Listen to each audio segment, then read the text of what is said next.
अस्सलाम वालेकुम जी। आप सब लोगों के लिए खुशखबरी, उन लोगों के लिए जिनका प्लॉट मोटरवे में आ रहा था, या उन लोगों के लिए जिनको लग रहा था कि हम यहाँ पे प्लॉट लेंगे तो हमारा मोटरवे में आ जाएगा, और उन तमाम लोगों के लिए जो यहाँ फंसे हुए थे, इस एरिया में फंसे हुए थे और अपना काम नहीं कर पा रहे, तो उन तमाम लोगों के लिए खुशखबरी ये है कि मोटरवे इंटरचेंज जो बनना था यहाँ पे वो नहीं आ रहा।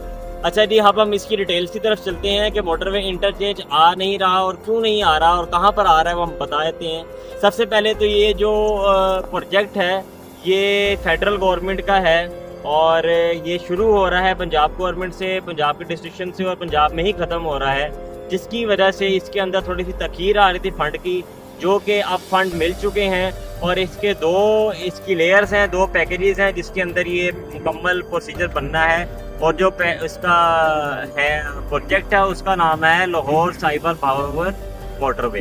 अच्छा, इस मोटरवे के दो पैकेज हैं। एक पैकेज लाहौर से शुरू होता है कसूर तक, जो कि 18.5 किलोमीटर की रोड होगी, जो कि जब भी मोटरवे बनती है या कोई भी प्लान प्रोजेक्ट बनता है उसके 3-4 प्रपोजल दिए जाते हैं। उस प्रपोजल के अंदर शामिल था ऑडिट एंड अकाउंट फेज 2।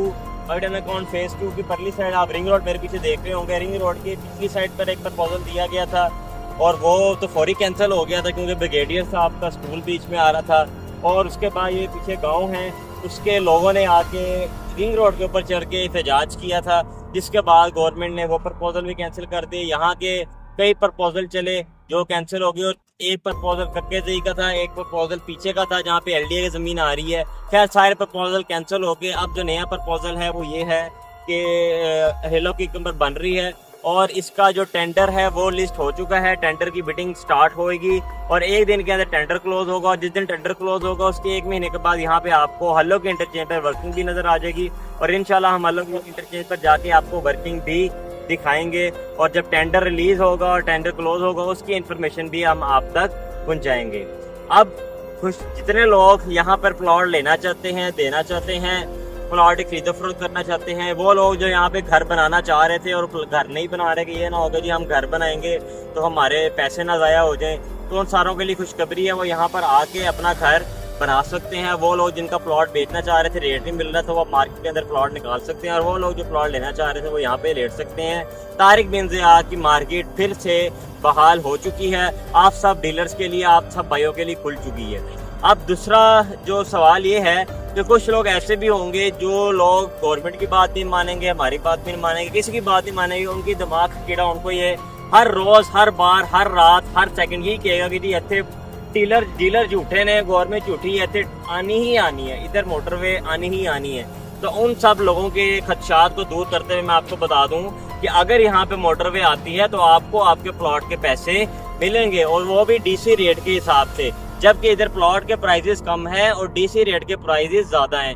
अब बहुत से लोगों के सवाल ये होंगे जी, पहले जब मोटरवे आई थी, रिंग रोड आई थी, उस टाइम पे सलाहुद्दीन ब्लॉक हमारा इसके अंदर मर्ज हो गया था, वो अफेक्ट हुआ था, तो उन लोगों को आज 8 साल तक भी पैसे नहीं मिले और बहुत से लोगों को पैसे नहीं मिले। तो हमें क्या गारंटी है कि हमें मिलेगा? सबसे पहली बात यह है कि उनमें से 90% लोगों को पैसे दिए गए, पैसे नहीं दिए गए उनको सलाहुद्दीन की फाइल के बदले किसी और ब्लॉक के अंदर, जबकि तारिक बिन ब्लॉक के अंदर फाइल दी गई। अब आप लोगों की कायली ये है कि आप लोगों ने डर के डीलरों की बातों के अंदर आके अपनी फाइल बेच दी, और वही डीलर हजरात फाइल उठाते हैं, आपसे कौड़ियों के दाम पे खरीदते हैं सोसाइटी से। वही एप्लीकेशन जो आप खुद जाके दे सकते हैं, वो एप्लीकेशन वो डीलर जाके देता है और सोसाइटी पे वो प्लॉट अपने नाम पे लगा लेता है। वही प्लॉट जो अपने 8-9 लाख रुपए का बेचा होता है उसको डबल कीमत पे 16-15 लाख रुपए का बेचता है। तो जो काम एक डीलर कर सकता है वो काम आप लोग खुद भी कर सकते हैं। और जो लोगों को पता है वहाँ पे वो रूलर हैं, उनको पैसे नहीं मिले, तो आप सबको बता दूं कि हमारी सोसाइटी ने तारिक बिन ज़ियाद के अंदर अलॉटमेंट दी है, सलाहुद्दीन की फाइलों को, खालिद बिन वलीद की फाइलों को अलॉटमेंट दी है। और उस सूरत में भी वहाँ पे हालांकि उस प्लॉट के पैसे गवर्नमेंट नहीं देती, क्योंकि वो जगह सोसाइटी के पास मौजूद ही नहीं थी उस टाइम पर, और जिसकी जगह थी उसको पैसे मिलने थे, और वो जगह जो जिसकी इंतकाल सोसाइटी के पास मौजूद ना हो, या वो जगह जो डिग्री वाली हो, सिर्फ उस जमीन के पैसे गवर्नमेंट नहीं देती बल्कि उसकी हर जमीन के पैसे गवर्नमेंट देती है। तो ये जो जमीन है, ये जमीन की रजिस्ट्री भी सोसाइटी के पास मौजूद है, सोसाइटी के पास है, और इन केस यहाँ पे अगर आती है तो फिर गवर्नमेंट के हर कानून के मुताबिक हर मालिक तक उसके पैसे पहुंच जाएंगे, चाहे उसने घर बनाया हुआ है या चाहे प्लॉट है। चाहे प्लॉट है, प्लॉट पर डीसी रेट मिलेगा, घर बनाया हुआ है तो घर के डीसी रेट के हिसाब से उसको पैसे मिलेंगे, उसका 1 रुपया भी नहीं मरेगा। मजीद मालूमात के लिए आप हमसे रब्ता कर सकते हैं। ऑडिट अकाउंट फेज़ 1 या फेज़ 2 के अंदर फाइलों वाले आने वाले मसाइल से रिलेटेड भी इंफॉर्मेशन जानने के लिए आप हमसे रब्ता कर सकते हैं। Thank you so much. अस्सलाम वालेकुम।